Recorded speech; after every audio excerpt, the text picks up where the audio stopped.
오늘 우리에게 주신 하나님의 말씀 누가복음 11장 1절에서 13절 말씀입니다. 오늘 본문은 기도에 대한 내용입니다. 어느 날 예수님의 제자 중 한 사람이 예수님께 찾아와 세례 요한이 자기 제자들에게 기도를 가르쳐 준 것 같이 자기들에게도 기도를 가르쳐 달라고 요청합니다. 예수님은 제자의 이 요청에 기뻐마다 하지 않으시고 기다렸다는 듯이 곧바로 올바른 기도의 방법과 태도를 가르쳐 주십니다. 2절입니다. 예수께서 이르시되 너희는 기도할 때에 이렇게 하라. 아버지여, 이름이 거룩히 여김을 받으시오며 나라가 임하시며. 우리는 매 예배 때마다 주기도문을 외우기에 별다른 가늠 없이 습관처럼 형식적으로 할 때가 참 많은 것 같습니다. 하지만 주기도문의 내용을 자세히 살펴보고 묵상해보면 참으로 놀라운 기도임을 알게 됩니다. 2절은 우리에게 너무나 친숙한 주기도문의 시작 부분입니다. 그리고 주기도문에서 가장 중요한 부분이라고도 할 수 있습니다. 먼저 예수님의 기도의 첫 간구 내용은 아버지의 이름이 거룩히 여김을 받게 해달라는 것과 나라가 임하게 해달라는 것입니다. 이것을 더 자세히 풀어서 말한다면 이렇게 말할 수 있겠습니다. 하나님의 형상인 사람을 통해 아버지가 영화롭게 되고 하나님의 나라가 속히 이 땅 가운데 임하게 하소서. 어떻습니까? 우리의 기도와는 너무나 다른 내용이지 않습니까? 보통 우리의 기도 내용을 살펴보면 문제 해결과 소원 성취를 구하는 게 대부분입니다. 하지만 예수님은 그 무엇보다도 그의 나라와 그의 의를 아버지께 구하고 있습니다. 예수님은 산상수훈에서도 먼저 그의 나라와 그의 의를 구하라 말씀하셨습니다. 그것이 하나님을 믿지 않는 이방인과 다른 차별된 하나님 자녀들의 기도라는 것입니다. 그러면 여러분의 평소 기도 내용은 어떻습니까? 먼저 하나님의 나라를 구하는 예수님의 기도와 가깝습니까? 아니면 문제 해결과 소원 성취만을 요구하는 이방인의 기도와 가깝습니까? 한번 자기의 기도 내용을 말씀에 비추어 면밀히 점검해 보시길 바랍니다.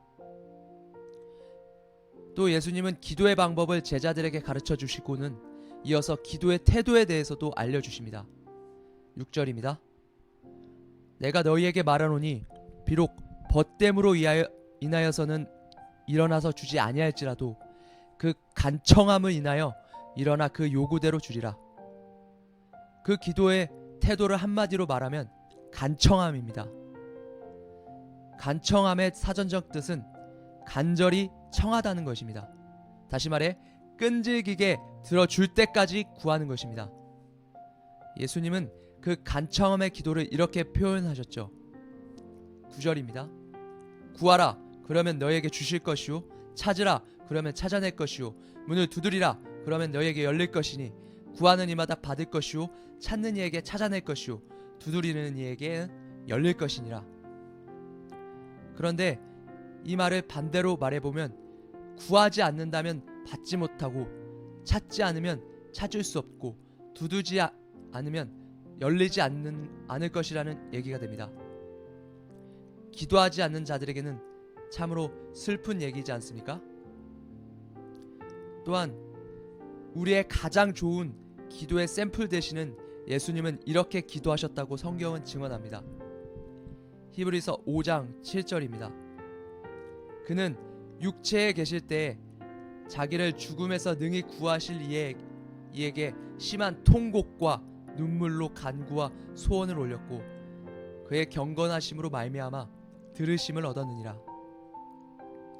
여러분의 기도의 자세는 어떻습니까? 기도가 통곡이 될 때까지 기도하신 적이 있으십니까? 구하고 찾고 두드리는 간청함의 기도를 하고 계십니까? 기쁜 소식은 우리의 하늘 아버지 되시는 분은 당신의 자녀들의 기도에 언제나 귀 기울이고 계신다는 점입니다. 그리고 더불어 구하는 자에게 가장 좋은 선물을 주신다고 약속하셨습니다. 그것이 무엇입니까? 13절에 나와 있죠. 너희가 악할지라도 좋은 것을 자식에게 줄 줄 알거든 하물며 너희 하늘 아버지께서 구하는 자에게 성령을 주시지 않겠느냐. 이 땅에서 하나님 나라를 살아가는 하나님 자녀에게 가장 좋은 선물은 성령이라고 주님은 말씀하십니다. 여러분 생각해 보십시오. 베드로는 죽음을 각오하고 예수님 따르길 원했습니다. 그러나 그의 힘으로는 그럴 수 없었습니다. 하지만 성령이 맞아 예수님을 따르는 것은 그에게 너무나 자연스러워졌습니다. 왜냐하면 그 안에 임한 성령이 그것을 가능케 했기 때문입니다.